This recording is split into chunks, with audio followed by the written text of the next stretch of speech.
सत्संगत जी, प्यार से कहना धन निरंकार जी। उत्तर प्रदेश के इस समागम में जहाँ सारी ही जगह से और देश के अन्य कोनों से विदेश से भी महापुरुष पहुँचे हैं और पिछले 3 दिनों जहाँ ये यूथ सिंपोजियम और उससे पहले ये खेल कूद का माध्यम भी कि कैसे ये युवाओं में एक सच्चाई की लगन बनी रहे, यूथ गाइडेड बाय ट्रूथ, कि जिन युवाओं के जीवन में ये रोशनी है तो फिर वो अपने जीवन को सही मार्ग पर डालते हैं। और साथ ही ये बुज़ुर्गों के होश की भी बात की गई कि कैसे ये तालमेल की बात है। ये एक जीवन के किसी भी आयु में, चाहे बाल अवस्था में हो, युवा अवस्था या बुजुर्गी में, ये एक भक्तिमय जीवन जिया जा सकता है। जिस भी उम्र में है वहीं पे एक भक्ति की शुरुआत इस परमात्मा को जानने के बाद की जा सकती है। इतिहास में भी ये बहुत उदाहरण देखने को मिले जहाँ जिन्होंने वाकई ही वो जिज्ञासा से एक प्रेम अनुसार ये परमात्मा से ये दर्शन करके प्रेमा भक्ति का रास्ता लिया, वो वाकई ही फिर अपने जीवन में हर परिस्थिति में शुक्राना भाव रखते हैं। वो सिर्फ और सिर्फ परमात्मा का नाम इसलिए ही लेते हैं क्योंकि परमात्मा से प्यार है, ना कि इसलिए कि कोई भय के कारण कि परमात्मा कुछ छीन लेगा या फिर परमात्मा कोई कष्ट दे देगा। नहीं, ये तो मीराबाई का एक जिक्र लें या कोई भी भक्त का, ये प्रेम में झूमती रूह इसलिए ही कि परमात्मा हिस्से आ गया। और अब किसी भी स्थान पे हों, कहीं भी कुछ भी करते समय ये परमात्मा का एहसास ही इस रूह को फिर ये भजन भी गवा रहा है, एक नृत्य भी करवा रहा है, ये कविताएं भी लिखवा रहा है। तो एक ये परमात्मा के प्रति प्यार, ये निराकार के प्रति प्यार ही है जो वाकई ही प्रेमा भक्ति का सार के एक लगन रहकर एकमिक हो के ये ओत प्रोत मामला। और फिर इसी भक्ति में जिन्होंने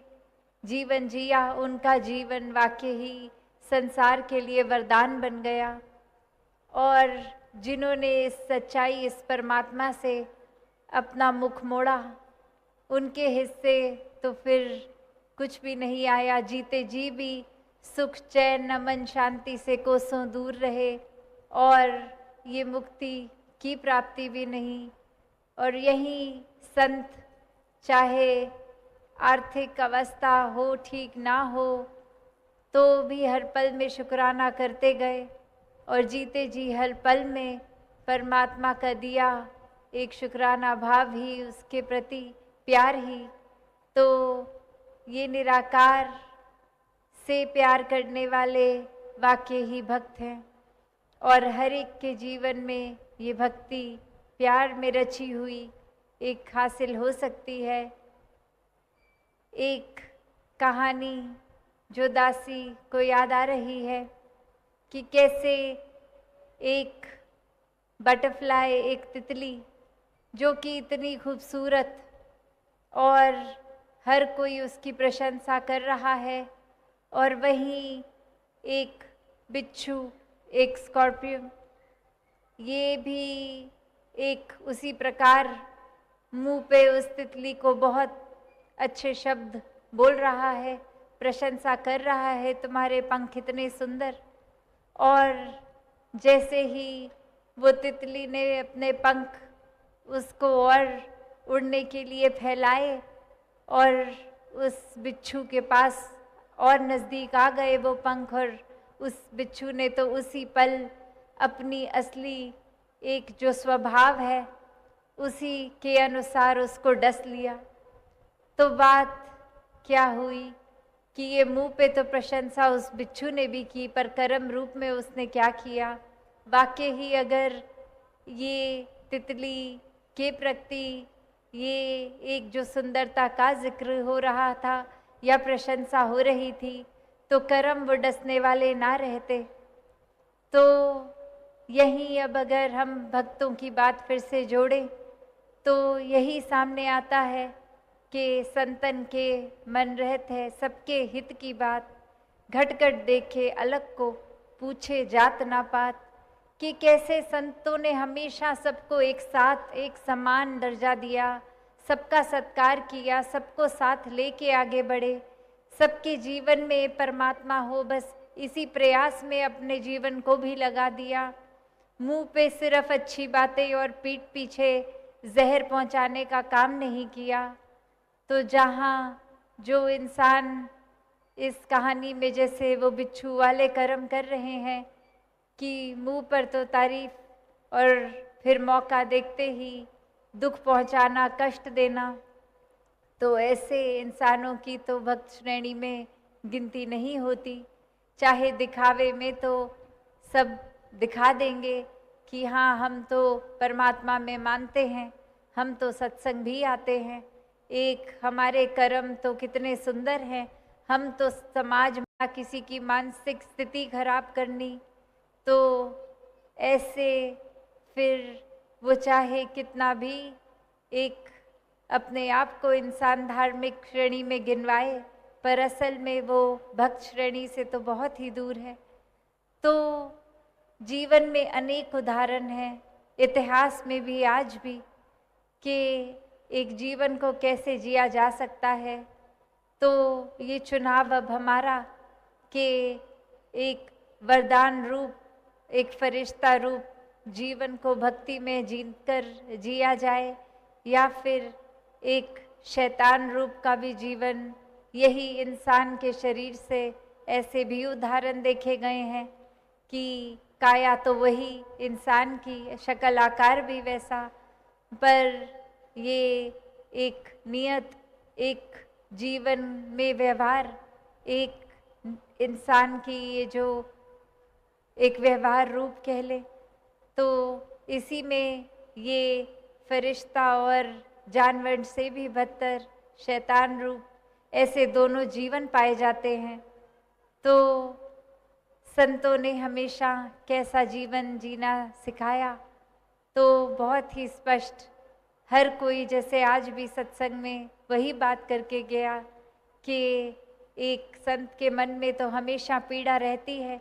कि हर किसी का उपकार होता जाए। ये आत्माएं चाहे